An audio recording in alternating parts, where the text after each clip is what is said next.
पाकिस्तान तहरीक इंसाफ के रहनुमा फवाद चौधरी का कहना है कि हुदैबिया केस में नए प्रोसिक्यूशन पर पहले दिन से तहफ़्फ़ुज़ात थे और पहले ही कहा था कि जिस तरह केस चलाया जा रहा है ये केस कामयाब नहीं होगा। सुप्रीम कोर्ट के बाहर मीडिया से बात करते हुए फवाद चौधरी का कहना था, और जिस तरह से हमने अपना केस सामने रखा है वो सबके सामने, उस पर मैं ज़्यादा तबसरा नहीं करना चाहता क्योंकि अभी सुप्रीम कोर्ट ने उसके ऊपर फैसला सुनाना है, तो शायद उसके ऊपर बात करनी मुनासिब नहीं हो। लेकिन सबके सामने ही है जो मामलात हैं, सबके सामने ही है और सबने देखा ही है कि किस तरह इमरान खान ने और जहांगीर खान तरीन ने अपना एक एक पाई का हिसाब सुप्रीम कोर्ट के सामने रखा।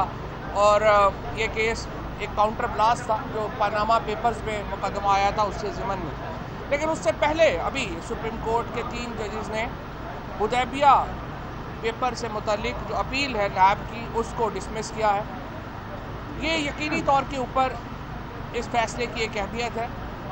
मैंने पहले दिन ही ये कहा था कि जिस तरीके से नेशनल अकाउंटेबिलिटी ब्यूरो के वकील ये मुकदमा पेश कर रहे हैं इसकी कोई चांसेस नहीं है इसकी कामयाबी की। और पहले दिन ही मैंने ये कहा था कि नैब इस वक्त जिस तरीके से खेल रहा है वो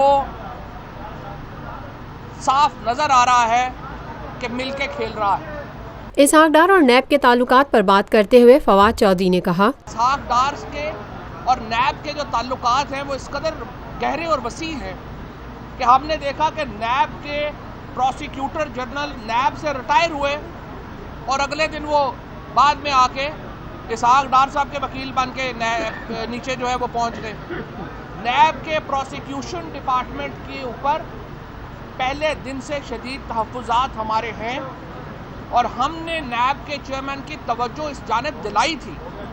ये तो बहुत ही आसान काम है कि पहले आप पैसे लूटें, उसके बाद अपनी मर्ज़ी के लोगों से इन्वेस्टिगेशन कराएं, फिर अदालत में केस जाए तो अपने ख़िलाफ़ वकील भी आप ही तय करें और उसके बाद केस से क्लीन चिट लेके तो आप अल्लाह खैर सल्ला चले जाएं। 1 अरब 24 करोड़ रुपया इस कौम का इस केस में मुलव्वस है, किसी के ज़ाती पैसे नहीं है। सुप्रीम कोर्ट के 5 रुकनी बेंच ने जो इसके ऊपर रिमार्क्स दिए थे, जिस तरह इस केस को जांचा था वो आपके सामने है। हुदैबिया केस के हवाले से गुफ्तगू करते हुए पीटीआई रहनुमा का कहना था, पाकिस्तान से पहले बाहर भेजा गया, फिर वो पैसा पाकिस्तान के अंदर लाया गया। ये केस है हुदैबिया का। नैब ने पहले तो इसकी तफ्तीश ही नहीं की। जब 2002 में ये कह रहे हैं परवेज़ मुशर्रफ साहब ने ये शुरू किया था, बिल्कुल ये केस असल में पीपल्स पार्टी के दौर में शुरू हुआ था। पीपल्स पार्टी के दौर में शुरू हुआ, 5 साल बाद परवेज़ मुशर्रफ के दौर में जाके ये केस अदालत तक पहुंचा।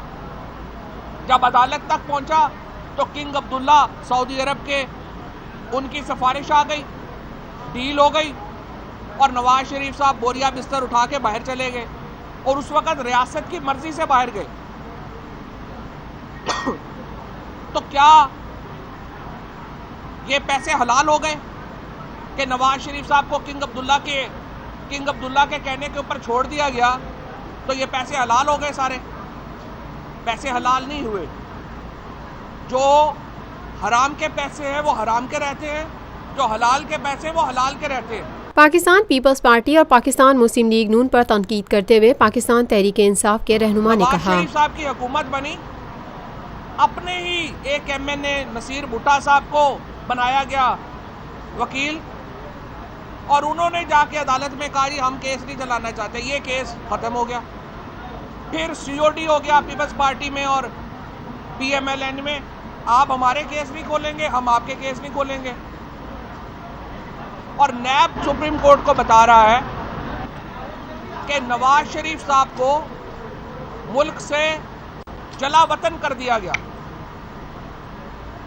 सब ने वो लुडियों की वीडियोस देखी है जब नवाज शरीफ पाकिस्तान से जा रहे थे फैमिली समेत, तो सारे फैमिली लुडियां डालती हुई जा रही थी। ये जला वतन कर दिया गया था। जब इदारे एक शख्स के कंट्रोल में हो, जब मुखालिफ वकील भी एक शख्स का कंट्रोल हो, तो फिर ये कहना कि नैब ने इतना अरसा काम नहीं किया, ये कैसे जस्टिफाई होगा?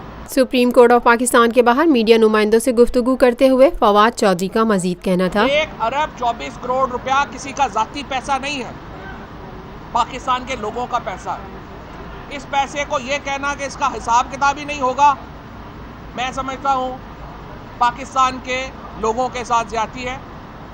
सुप्रीम कोर्ट का फैसला जब आएगा इसको हम गौर से देखेंगे। हम ये मामला सिर्फ नैब के ऊपर छोड़ने के लिए तैयार नहीं हैं। हम इंशाल्लाह अपोजिशन की हैसियत से भी, और अगर खुदा ने हमें मौका दिया और हमारी हुकूमत बनी तो उस वक़्त भी हम इस मामले को मंतकी इंजाम तक पहुंचाएंगे। एहतसाब का अमल आखिरी जो मामला है उसका जो आखिर है वो इंशाल्लाह पाकिस्तान की कौम देखेगी। माजरा चाहता हूँ यार उस वक्त। यह है खबर का जहां और आप देख रहे हैं TNN TV।